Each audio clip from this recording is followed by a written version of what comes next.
Minsan akala natin mas maganda mas maraming kaibigan, mas maraming mas masaya. Pero, ang totoo, kapag dating ng problema, doon mo malaman kung sino yung totoo sa hindi. Hindi lahat ng tao nakatawa at nakangiti sa'yo ay totoong kaibigan mo at totoong masaya para sa'yo. Kaya ito ang 5 signs ng tunay na kaibigan. Number 1, nandiyan siya kapag may problema. Sa panahon ng iyakan, problema, at lungkot. Number 2, sinasabi niya yung totoo kahit masakit. Ito yung mga kaibigan na hindi ka kukonsintihin sa mga mali mo, sa mga hindi tamang ginagawa mo. Yung magbibigay sa ng payo at pagsasabihan ka para mapabuti ka. Minsan nakala mo kontrabida lang sila, pero ang totoo, sila yung talagang totoong concern sa'yo. Hindi siya naiinggit sa tagumpay mo.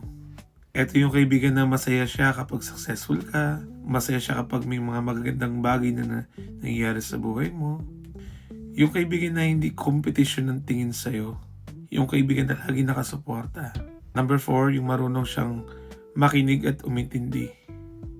Ito yung mga kaibigan na kapag mabigat ang pakiramdam mo at kailangan mo ng taong paghinga ng sama ng loob mo, handa silang makinig at handa silang umintindi ng walang halong panghuhusga.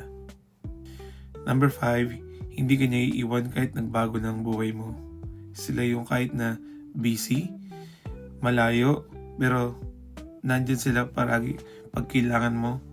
Yung mga kaibigan na kahit na 1 linggo na kayong di nag-uusap, 2 linggo dahil sobrang busy, pero pag kinailangan mo, nandyan sila para sa'yo. Sila yung mga tunay na kaibigan na talagang nananatili para sa'yo.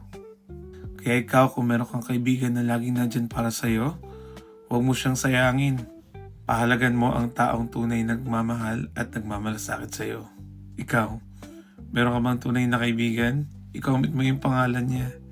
Mag-like ka na rin, share and follow para sa maraming videos na kagaya nito. Thank you for watching.